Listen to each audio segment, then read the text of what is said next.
I want to understand how you interpret Mohan Bhagwat's remarks. Do you see it as a sign of conciliation, saying that let's sort out issues through dialogue, through the courts, and makes it very clear that we cannot go across the country trying to find Shivlings under every mosque, thereby suggesting that we are not going to reopen other places of worship issue. Do you take him at face value, Mr. Owaisi? The speech given by Mr. Mohan Bhagwat was an incendiary speech. And you must remember why I have formed that opinion that till the formation of Vishwa Hindu Parishad, Ram Mandir was not an issue. For BJP, it became an issue in 1989. Now he talks about court. Didn't the Sangh Parivar, the whole Ram Mandir movement, gave a commitment to the Supreme Court that they will not touch the Babri Masjid on 6th December 1992. So that is why I say that what Mr. Mohan Bhagwat says has no meaning whatsoever. And the most important point is that, is he trying to convey that the Muslims in India live because of his mercy? Aren't we the first citizens of this country? And to me, I want an assurance from the Prime Minister of the country. He's my Prime Minister. Let his government stand up and say that 1991 Act, we will implement it. Simple. Stop. End of the matter. And fifthly, who are these petitioners who have gone to the court? One of the petitioners, the husband, is the local Vishwa Hindu Parishad leader. And last point, Mathura, 50 years ago, Hindus and Muslims sat together, formed an agreement, went to court, it was accepted. After 54 years, you go to and say, no, we want the whole Eidgah. Who are those people? They have a connection with RSS. No, how is Mr. Mohan Bhagwat's statement incendiary? When Mr. Mohan Bhagwat says, for example, that we do not wish to get involved in any such movement, we want this issue to be sorted through the courts or conciliation, how is that incendiary? Don't you see this as a step forward at a time when the debate is extremely polarizing? Well, who has polarized this whole debate? Who has done it? Please tell me. Who has done it? Me? You go to court. The government stands up, and all the ministers who have come on your program, the leaders of BJP have come up on your program. What is the language they have spoken? Is Mr. Mohan Bhagwat saying that forever Kashi, Mathura and those 50,000 masjids with the list of those masjids are available on our RSS leaders website? Nothing is going to happen.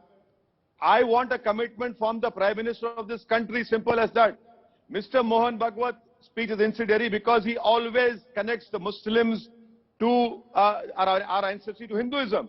Should I say that Mohan Bhagwat's ancestors were forcibly converted from Buddhism? No, I will not say that. How can he say that Islam came to invade us? Is he proving the Prime Minister of the country a liar?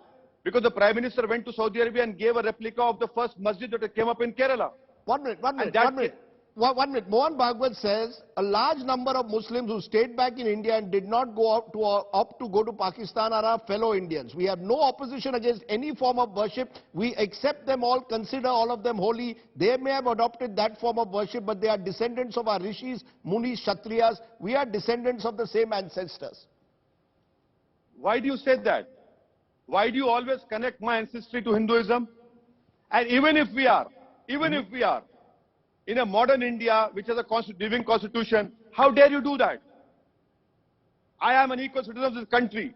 That is why I say that you are trying to tell the nation that, No, 1 minute. He's not denying. Where is he denying? Where is he suggesting in any way in these statements that you're not an equal citizen? Because he says that they have a Hindu ancestry. Because he says that Islam came through invaders. And his whole message is projected in such a way. The messaging is that, oh, Muslims live because of the mercy of RSS Chief. No. I am an equal citizen of this country. And if you go back in time, then let us go back to 65,000 years ago. Let us go back. India became India, the whole subcontinent, because of people came from Africa, Iran, East Asia, Central Asia. Mr. Mohan Bhagwat might call himself an Aryan, but the Aryans came 2,000 years ago. The original Indians are not even Owaisi, Rajdeep Sardesai or Mohan Bhagwat. It is the Adivasi and Dravidians, if that be the case.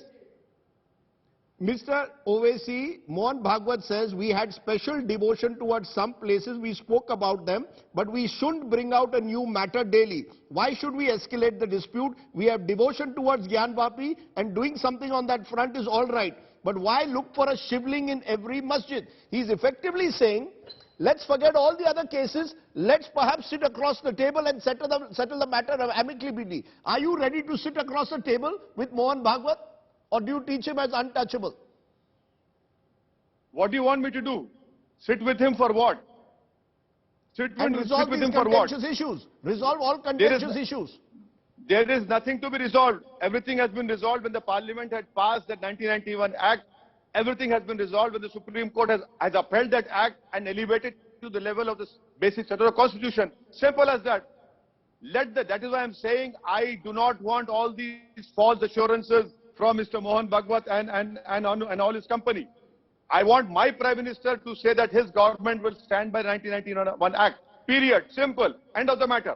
Can I therefore ask you, if the Prime Minister of the country therefore repeated what Mohan Bhagwat said, would you take that at face value and seriously? Would you then say that yes, if Prime Minister Modi is saying this, I believe that the RSS, the BJP are acting within the realms of the Constitution? Will you accept that? If the Prime Minister tomorrow addresses the nation in his Man Ki Baat and says that his government will stand by the 1991 Act, you will see within 24 hours all these jokers, these Johnnies who are jack in the box, they will keep quiet. But it is convenient for the Prime Minister to keep quiet. And please remember, the US State Department has issued a report on 3rd of June. Why is the Prime Minister succumbing to the pressure of US?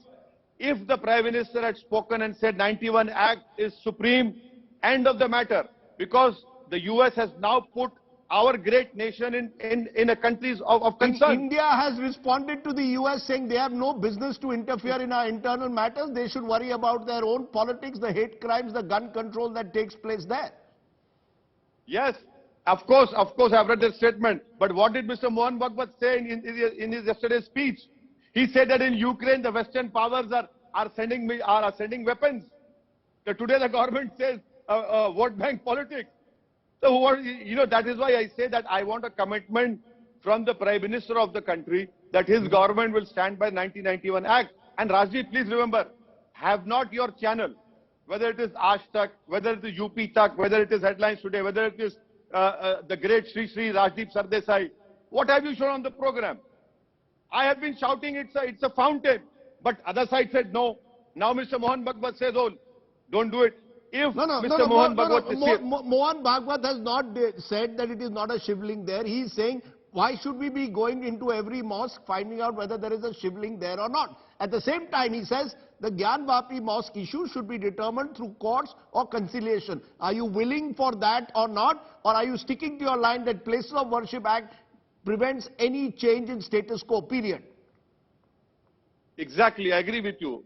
That is what my stand is, that is what my stance would be. That 1991 Act is now part of basic structure of the Constitution. That is it, simple as that. Rajdeep, please allow me half a minute. You say that let us sit and talk.